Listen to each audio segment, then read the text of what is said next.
Welcome back to Silver Screen Talks. Ever wondered how far one man will go to escape the unescapable? In Escape Plan, Ray Breslin, a genius security expert, faces his toughest challenge yet, being locked in a prison designed to keep him in forever. But he's not alone. With the help of a mysterious inmate, he's about to plan the ultimate breakout.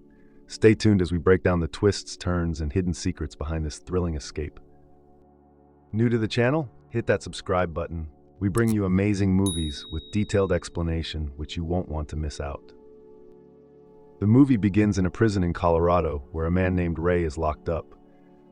One day, a man comes to him and tells him that he's going to be attacked the next day at 2 p.m. The next day, since Ray is aware of the attack, he strikes first and takes down the people who came to attack him. After the incident, the guards catch Ray and move him from the regular cell to the isolation area. While being taken there, Ray carefully observes everything in the prison, especially the guards and their routines. He's locked in a small room with a key code lock on the door and a security camera inside. A little later, a woman arrives outside the prison in a car. After getting out, she activates a bomb planted in the vehicle, causing it to explode. As soon as the explosion happens, chaos breaks out in the prison, and all the guards rush to put out the fire. At the same time, one of the guards checks Ray's room and sees that he's not there. Then we see a team of firefighters who had come to deal with the fire, and one of them quietly slips away and gets into a car. That person is Ray in disguise. Ray drives away and gets off at a convenience store a short distance away. There, he's using a telephone booth to make a call. Just then, the police surround him from all sides. But by that time, Ray has already delivered his message. The police arrest him, but just then, a man arrives, shows the officer some papers, and gestures toward Ray. A while later, everyone gathers in the prison office.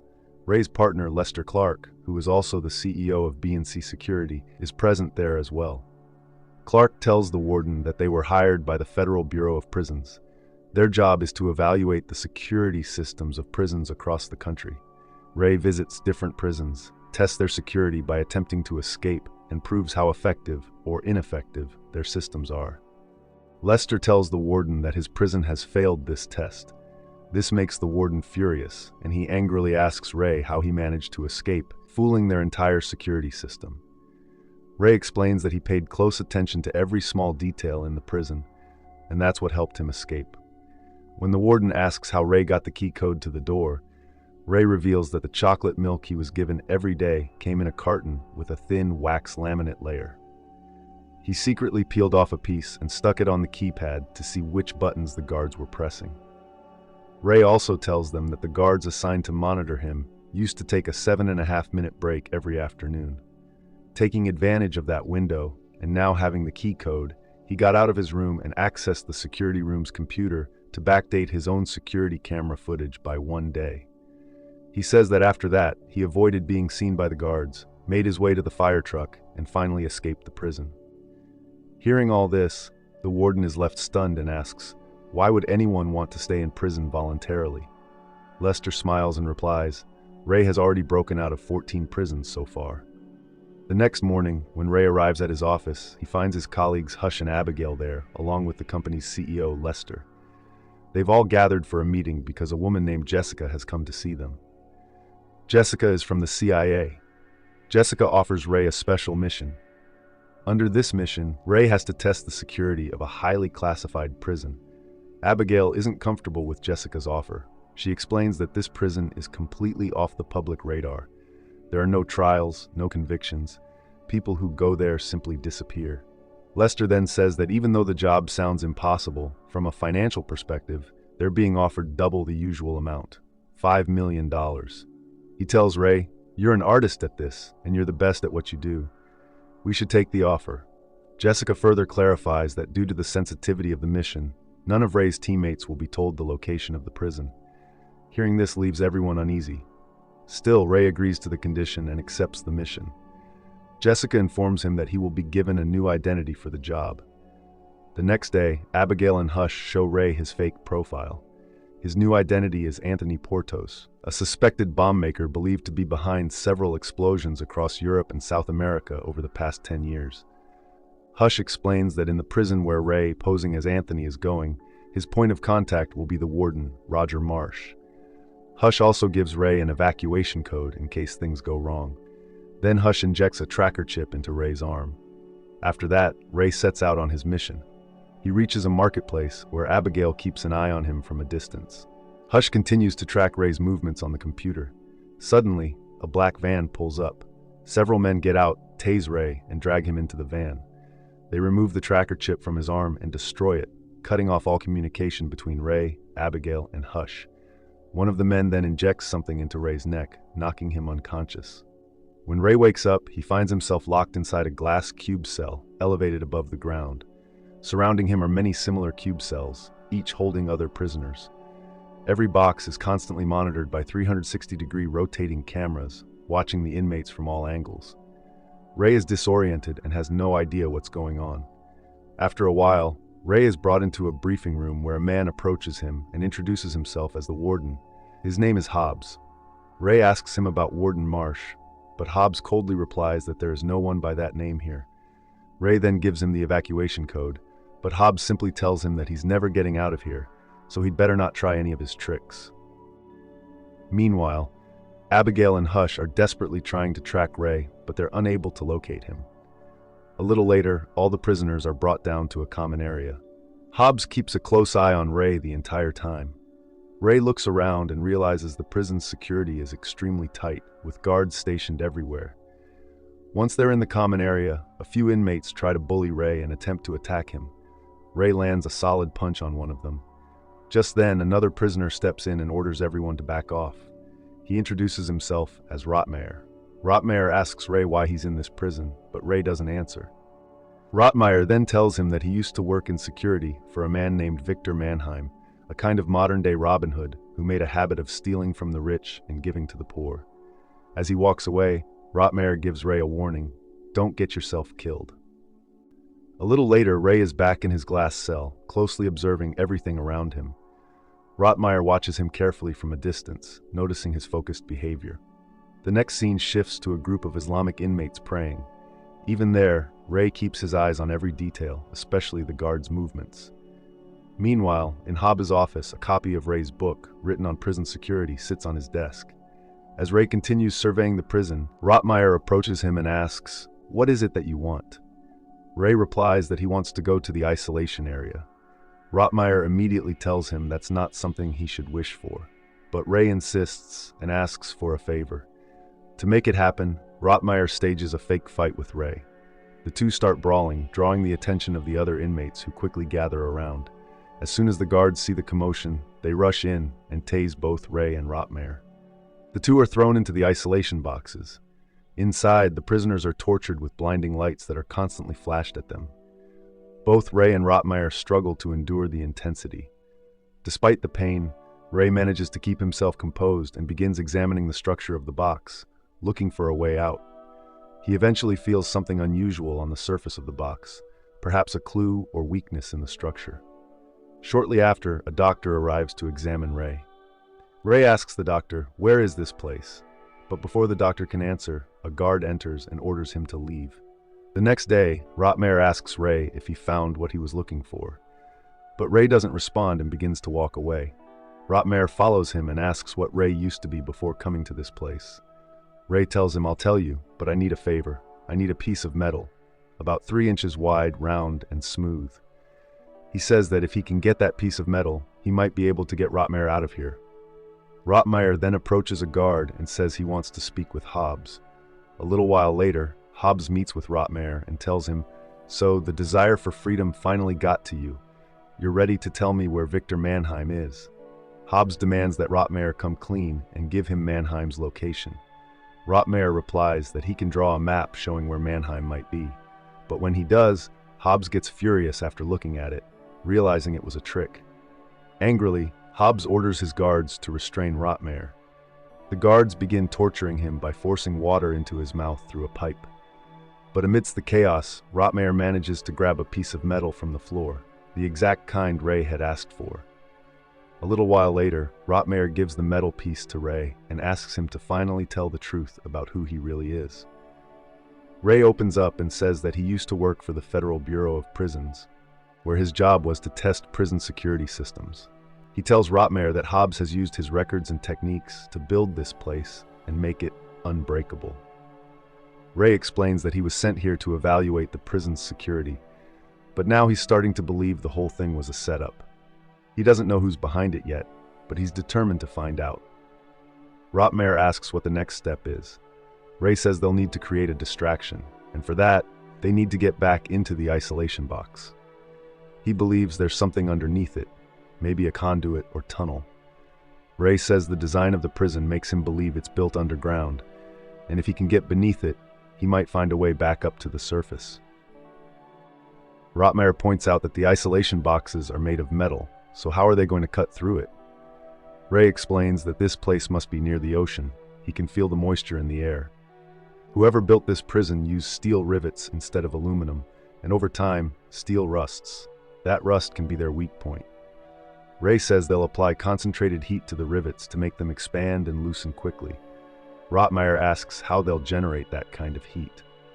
Ray replies with the metal piece Rotmeier just gave him.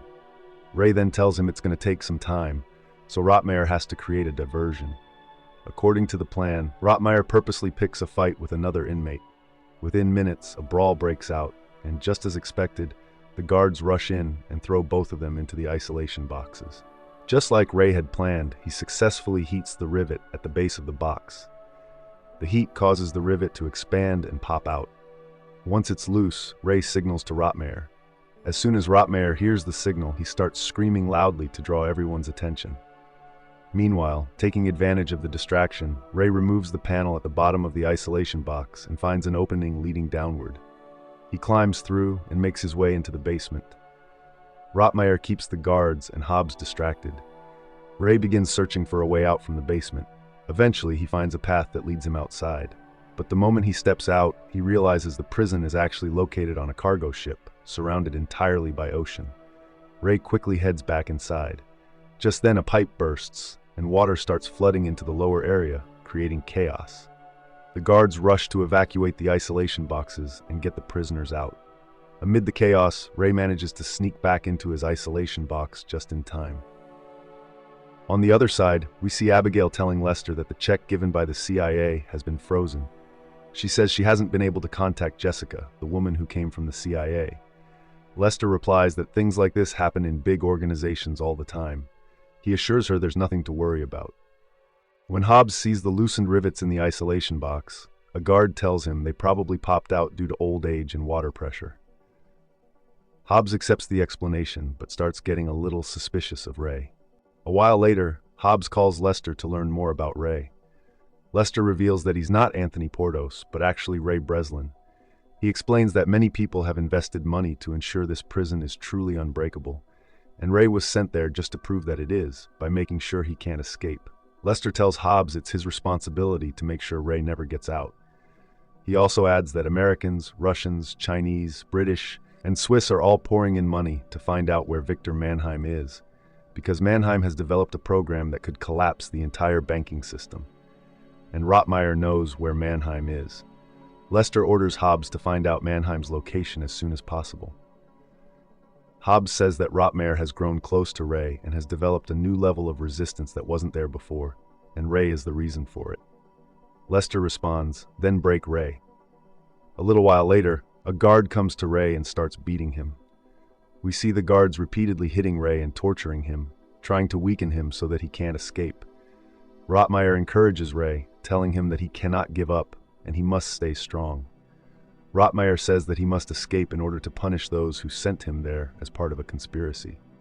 Meanwhile, we see Hush getting information about the prison.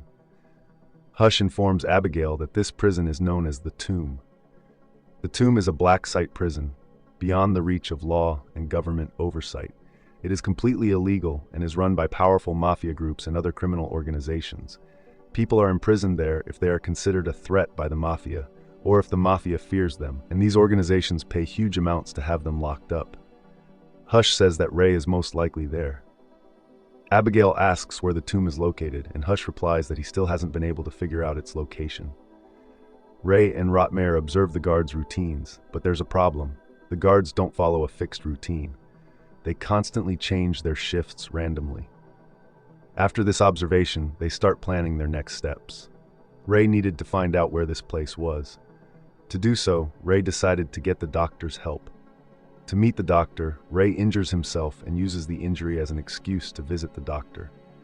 When Ray meets the doctor, he says, "You are a doctor, and you swore that you would protect your patients from harm and injustice according to your skills and judgment. But here, by helping the wrong people, you are doing wrong." The doctor asks Ray what he wants. Ray then asks, "I just want to know where this place is." But the doctor refuses to answer. Ray then pretends to be in pain and cleverly takes some stuffs from the doctor's office. The next day, Ray demands some items from Rotmeier, like a pen and glasses. With these items, Ray creates a makeshift navigational tool. Rotmeier asks what it is, and Ray explains, "It's a sextant that can help us locate the North Star." Meanwhile, Hobbs notices Ray's strange behavior through the security cameras and orders the guards to bring Ray to him. Ray is transferred to a different section where no one else is present. Shortly after, Hobbs arrives and says, "Welcome to your new home, Mr. Ray Breslin." Ray is shocked and says to Hobbs, "You know who I am?" Hobbs replies, "Yes, I've studied your work very carefully, which is quite brilliant. In fact, I also use your guides to make this prison unbreakable." Ray says, "If you know me, then let me go." Hobbs responds, "I can't let you go because I've been paid a lot of money to keep you locked up here forever. There are many people who want you to stay here because you're a threat to them." Ray then says, "If you let me go, I can get you Victor Mannheim." Ray tells Hobbs, "Only I am the one Rotmeier trusts." He explains that he can easily find out about Mannheim from Rotmeier, and if Hobbs doesn't believe him, even if Hobbs kills Rotmeier, Rotmeier will never open his mouth. Hearing this, Hobbs says, "I want Mannheim and his whole network, names, locations, and in real time." Hobbs adds that if Ray provides this information, he will let him go. Ray comes out and tells Rotmeier everything. To convince Hobbs, Ray fabricates a story to make him believe that he is truly trying to get information about Mannheim from Rotmeier. Ray tells Rotmeier that they will need Javid's help, so Rotmeier goes to Javid and tells him that if he wants to get out of here, he will need to do something. According to the plan, Javid goes to Hobbs and says that some people are planning to escape from the prison. Javid offers to give Hobbs all the information about them in exchange for permission to perform his evening prayer under the open sky and for no harm to come to his people. Hobbs agrees to Javid's terms. Javid is then allowed to perform his evening prayer outside. Taking advantage of the situation, Javid uses the sextant Ray made and marks it according to the instructions. The information he gathers from the sextant, calm seawater, warm air blowing, and the month of November, leads Ray to estimate that they might be near the coast of Morocco. Rotmeier says he knows someone in Casablanca who owes him a favor and could come to get them. Ray responds that now they just need to get the message out, and the only way to do that is through the doctor. Ray pretends to be sick and goes to the doctor. He tells him that there's a book on Hobbs' desk titled "Compromising Correctional Institution Security" by Ray Breslin. Ray asks the doctor to carefully read page 88 of that book. The next day, the doctor reads the book and calls Ray in. He asks how Ray knows about that book. Ray then reveals that he is Ray Breslin himself and that he wrote it. In the next scene, as per the plan, Javid tells Hobbs that Ray is communicating with another inmate using tap code and planning something. Hobbs uses Ray's book to decode the tap code and finds out that Ray is going to start the break from cell block C. Hobbs immediately deploys 3 times the number of guards in cell block C. Meanwhile, Ray notices that most of the guards have moved towards cell block C, reducing security in their area. Taking advantage of this, Ray signals Javid to start a riot. Soon chaos breaks out, and inmates start fighting among themselves. On the other side, the doctor successfully delivers Rotmeier's message to his people, revealing the prison's location and asking them to come get him. As the riot escalates, more guards rush in to control the situation. Amid the chaos, Ray, Rotmeier, and Javid make their move and escape from their block. Ray disables a security camera on their way. Hobbs, realizing what's happening, immediately sends guards to catch them and initiates a lockdown. The guards surround Ray, Rotmeier, and Javid, and a shootout begins. In the crossfire, Javid is shot. Somehow, they manage to escape further into the facility, evading the guards. Just then, from the control room, Hobbs warns Ray over the speakers, saying, "No matter how hard you try, you're not getting out of this prison, and I will never let you go." Javed is badly wounded and can no longer run. Ray hands him a pistol and says, "You're a good man," and bids him farewell. Ray tells Rotmeyer to take the stairs and go up while he heads toward the engine room, saying he needs to shut down the power grid. Rotmeyer urges Javed to come with him, but Javed replies that his time is up. Rotmeyer doesn't want to leave him behind, but Javed insists and says, "May God keep you safe." Ray reaches the engine room, knocks out the guards stationed there, and shuts down the prison's power grid. Meanwhile, thanks to the doctor's message, Rotmeyer's people arrive in a helicopter and begin firing at the ship's captain. Rotmeyer makes it to the upper deck and runs toward the helicopter. Guards open fire on him, and Rotmeyer's men fire back. Rotmeyer reaches the helicopter, grabs a machine gun, and begins gunning down the guards. On the other side, Hobbs is chasing after Ray. Ray activates the ship's water flushing system and escapes the vessel using that very system. Rotmeyer waits for Ray from the helicopter. Ray signals him, and Rotmeyer throws down a ladder for Ray to climb up. As Ray starts climbing, Hobbs shows up and begins shooting at him. Ray returns fire, then shoots at the gasoline drums on the ship. One of Ray's bullets hits the mark perfectly, causing a massive explosion. Hobbs is killed in the blast. Finally, Rotmeyer and Ray escape the prison. In the next scene, Rotmeyer and Ray are seen on a beach. A car arrives and Jessica steps out, the same CIA agent who initially met Ray and gave him the mission. Rotmeyer then reveals to Ray that Jessica is his daughter. Ray realizes the truth and says, "So you're Victor Mannheim." He asks how they pulled it all off. Jessica explains that the whole plan was designed by her father, Mannheim aka Rotmeyer. There was never anyone named Anthony Portos. It was just a code. Rotmeyer tells Ray that when he heard the name Portos in prison, he knew it was him and introduced himself. He adds that they've spent enough time in that prison, and the good news is that now they're both free. As they part ways, Ray asks Jessica how much Lester knew. Jessica reveals that Lester was involved the whole time and that his loyalty was with the tomb. She also tells him that it was Lester who arranged Ray's transport to the prison. In the following scene, Abigail informs Ray that she's discovered Lester has been appointed CEO of the Tomb program with a salary of $5 million a year plus stock options. Meanwhile, we see Lester about to leave for somewhere. He gets into his car, only to find Hush already inside. Hush tells him, "Your time is up," and knocks him unconscious. When Lester wakes up, he finds himself locked in his own car, completely naked. He tries to get out, but there isn't one. So this was the end of the movie. Hope you enjoyed it, and if you did, then hit the thumbs up. Please consider subscribing to the channel. Stay tuned for more detailed explanation of movies. Thanks for watching.